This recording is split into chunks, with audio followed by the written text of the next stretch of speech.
আপনি ঘোরার আগে গাড়ি জুড়িয়ে দিলেন ঢাকা বিশ্ববিদ্যালয়ের সেই ছাত্র নেতা। এখন আজকে পুলিশ কমিশনার বলছে যে যে হত্যাকারীকে শনাক্ত করা হয়েছে জামাত শিবিরের লোক।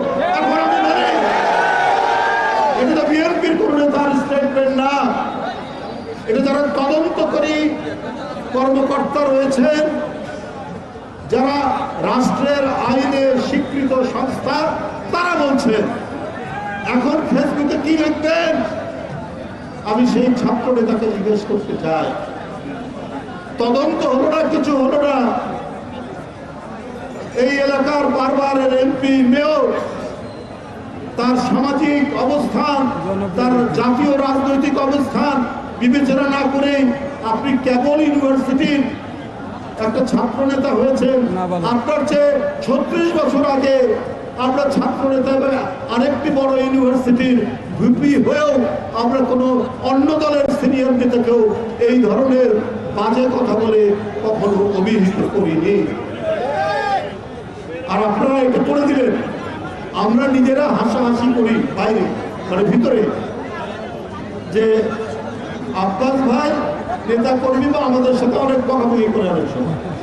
আমরা বলি যে বকাবকি করে এই লোকটাকে তো কোনোদিন দেখলাম না কোনো একটা মানুষকে একটা থাপ্পড় মারতে,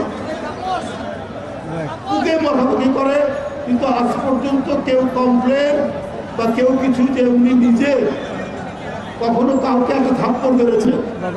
বরং আমরা বলি আরে অন্য লোক যাকে উনি পছন্দ করেন না যদি অসুস্থ হয়, তার কাছে যে গেছে কেউ ফিরে আসেনি, এটা আমার নিজের চোখে দেখা।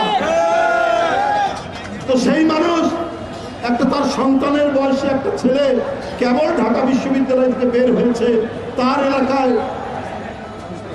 প্রার্থী হয়েছে স্বতন্ত্র, তাকে ক্ষতিগ্রস্ত করবে উনি, আঘাত করবে উনি। উনি তো হঠাৎ করে এখন রাজনীতিবিদ হননি, 50 বছরের রাজনৈতিক ক্যারিয়ার নিয়ে উঠেছেন। এইটা সুপরিকল্পিত একটা বিষয়।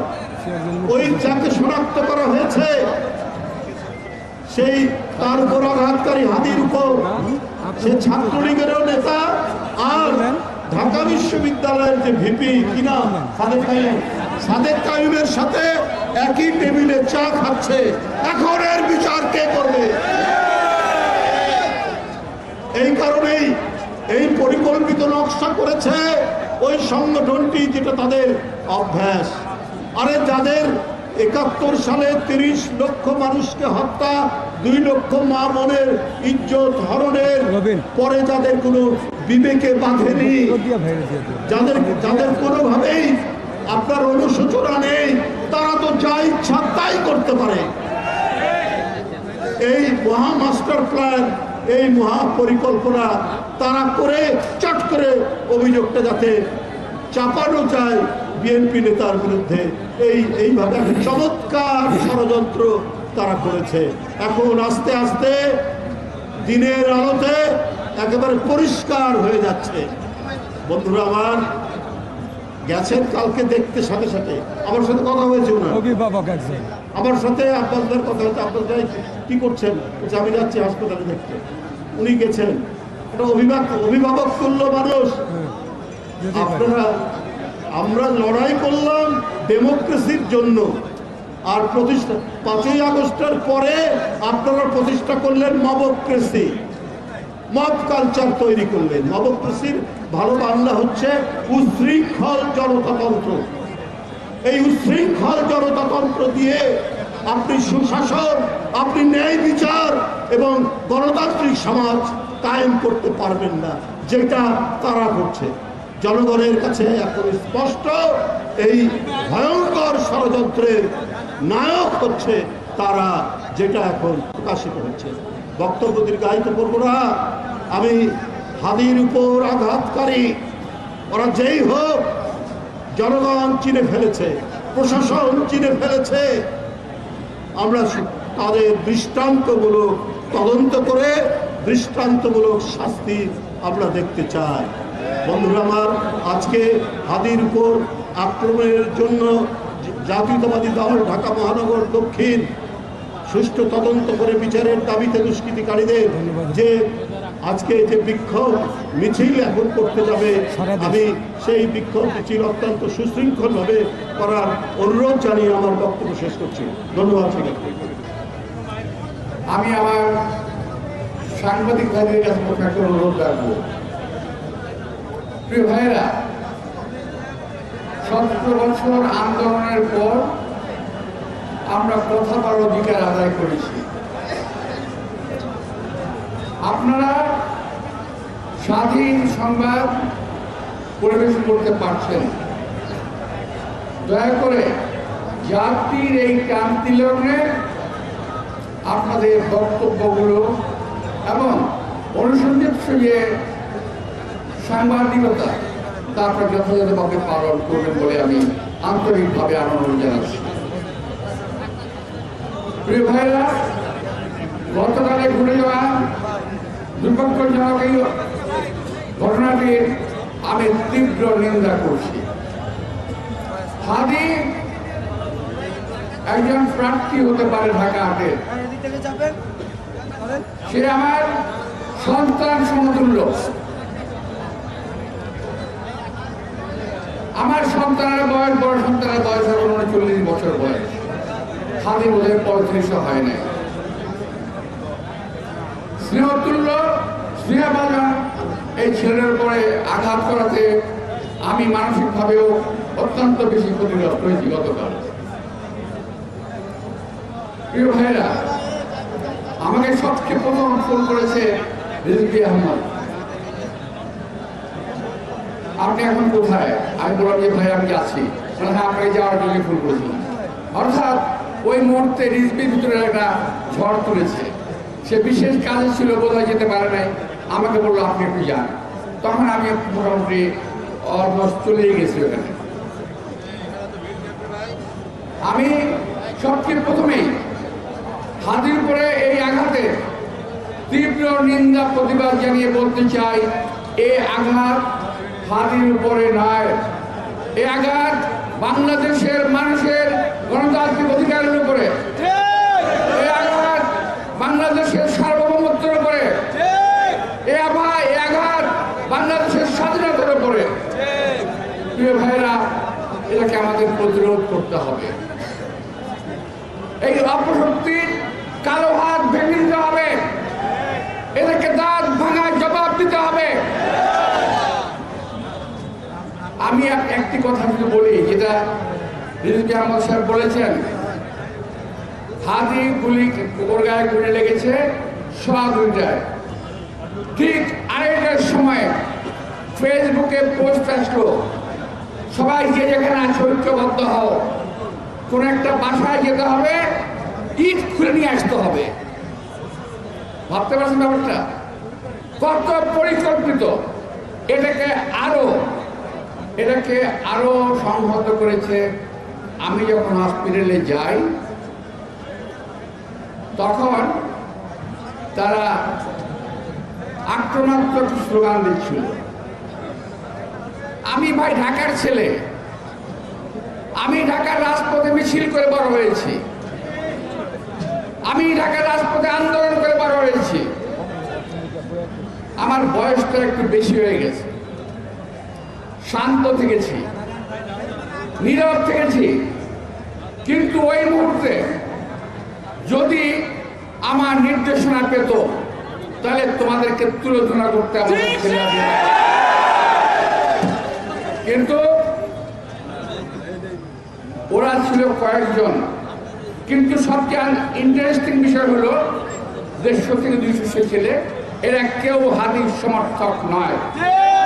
এরা বিশেষ একটি রাজনৈতিক দলের অঙ্গ সংগঠনের কর্মীরা। ভাই, আমি যাওয়ার পরে যখন ভিতরে গেলাম, তখন হাদিকে নিয়ে যাচ্ছে স্ট্রেচার করে অপারেশন থিয়েটারে। আমি অপেক্ষা করলাম, প্রায় 1 ঘন্টা বসে থাকলাম।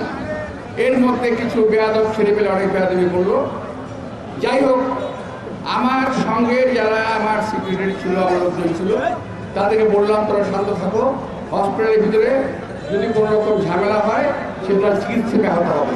চিকিৎসা ব্যাহত করা যাবে না, ওকে বাঁচানোর ব্যবস্থা করতে হবে। আর যারা মত সৃষ্টি করেছিল তারা চেয়েছিল হাদি ওখানেই মারা যায়, আর আমরা চেয়েছি আল্লাহ তাকে বাঁচিয়ে তুলুন, সেরে তুলুন, দীর্ঘায়ু দান করুন। প্রিয় ভাইরা, অনেক ষড়যন্ত্র দেখেছি, এদের ষড়যন্ত্র ৭১ দেখেছি, এদের ষড়যন্ত্রের কথা শুনেছি, ৪৭ সালের কথা শুনেছি, ৭১, অতঃপর ৮৬, ৯০, ৯১, সকল সময় এই দলটি একটি ষড়যন্ত্রের সঙ্গে জড়িত থাকে। ষড়যন্ত্রবিহীন এই দল কখনো চলতে পারে না। ভাই, একজন লোক গুলি খেয়েছে, যেই হোক, আমরা মুসলমান, আমরা কোনো সময় কোনো আহত কিংবা অসুস্থ ব্যক্তির মৃত্যু কামনা করতে পারি না, আমরা করতে চাই না, আমরা করি না। কিন্তু যারা নাকি মুসলমান লেবাসধারী, তারা একটি ছেলের মৃত্যু কামনা করছে বারবার, ফেসবুকে স্ট্যাটাসে তারা দিয়েছে। ওখানে যে একটা সব ছেলে ছিল, তারা কারা? পরবর্তীতে প্রায় ১৫০ থেকে ১৫০ মোটরসাইকেল নিয়ে ওখানে তারা একটা মব তত্ত্বে কায়েম করার চেষ্টা করেছে। যাই হোক, আমি ওখান থেকে চলে আসি। ওরা ভেবেছিল ওদের ধমক ঠমক দেখলে পরে বোধহয় আমরা লেজ গুটিয়ে পালিয়ে যাব। প্রিয় ভাইরা, আমাদের নেতা কর্মীরা অত্যন্ত ধৈর্যশীল এবং সাহসী ভূমিকা রেখেছিল। কালকে যারা ছিল তাদের সবাইকে আমি আন্তরিক ধন্যবাদ জানাচ্ছি।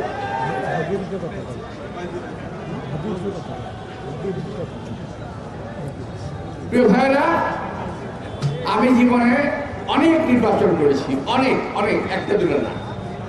আমার জীবনের নির্বাচনে বহু প্রার্থী ছিল। আমি যখন ৭৭ সালে কমিশন নির্বাচন করি, তখন ছিল 11 জন প্রার্থী। 91 সালে নির্বাচন করি, জামাত ইসলামের আব্বাস আলী খান, মুজাফফর হোসেন পল্টু সহ আরো বহু প্রার্থী ছিল। আমরা একে অপরের সঙ্গে কোলাকুলি করে, একে অপরের বাসায় খাওয়া দাওয়া করে আমরা ভিন্নভাবে নিজের রাজনৈতিক প্রচারণা চালিয়েছি। হাদি যদি চাইতো, তাকে আমি আমার সকল রকম সাহায্য সহজে হাত প্রসারিত করতাম, কিন্তু সেটা চায় নাই। যাই হোক, হাদির উপরে আক্রমণ, আমি আগে বলেছি, এটা গণতন্ত্রের উপর আক্রমণ। এবং জীবনে কোনো রেকর্ড নাই যে আমরা প্রার্থীরা কখনো মারামারি করেছি। রেকর্ড আছে আওয়ামী লীগের, রেকর্ড আছে ওই একটা অপশক্তির, যারা নাকি বরাবর একটা ফায়দা লওয়ার চেষ্টা করে, গোলাপ পানিতে মাছ শিকার করার চেষ্টা করে। প্রিয় ভাইরা, মিছিল পূর্বে সমাবেশে আমি বক্তব্য লম্বা করতে চাই না। আমি চাই আসল ঘটনা বেরিয়ে আসুক, আসল দুর্বৃত্তরা সাজা পাক, এই দেশের মানুষের সামনে বিশেষ একটা রাজনৈতিক দলের মুখোশ উন্মোচিত হোক, এটি আমি চাই। ভোট, নির্বাচনে জয়লাভ পরাজয় আল্লাহ তাআলা নির্ধারণ করে রেখেছেন, এটা আমার নির্ধারিত বিষয় নয়। আমার কাজ করার কথা আমি করব, ফল দেওয়ার মালিক আল্লাহ তাআলা। একইভাবে যেটা সকলে বিশ্বাস করে, আমিও বিশ্বাস করি। তাই হাদিকে কখনো প্রতিদ্বন্দ্বী ভাবি না, আমি ভাবি আমার শ্রেষ্ঠ হাদি আমার প্রতিযোগী, প্রতিদ্বন্দ্বী নয়। ও আমার প্রতিযোগী, প্রতিদ্বন্দ্বী নয়, আমার শত্রু নয়, বরং রাজপথের একজন আমারই মতো লড়াকু সৈনিক। হাদির বয়সে আমরাও রাজপথে লড়াই করেছি, আমরা এখন রাজপথে লড়াই করি। আমার যে সহযোগীরা লড়াই করে তাদেরকে আমরা সাহায্য করি। আসল এই সময় মুক্তিযুদ্ধের সময় ৭১ সালে যে কঠিন সময় আমরা পার করেছি, আজকে ২০২৫ সালেও তার চেয়ে বড় সাংঘাতিক সময়, বড় মারাত্মক সময় আমরা এখন পার করছি। আগে শত্রু ছিল একটি, এখন বহুমুখী শক্তির আক্রমণে জর্জরিত বাংলাদেশ। আসুন বহু শক্তির আক্রমণ থেকে বাংলাদেশকে আমরা রক্ষা করার চেষ্টা করি, যেমনি আমরা ৭১ সালে করেছিলাম। আর যারা গোলাবাড়িতে মাছ শিকার করার চেষ্টা করছেন, দয়া করে সাবধান হয়ে যান, দয়া করে সাবধান হন, নইলে এই দেশের জনগণ কিন্তু আপনাদেরকে মাফ করবে না।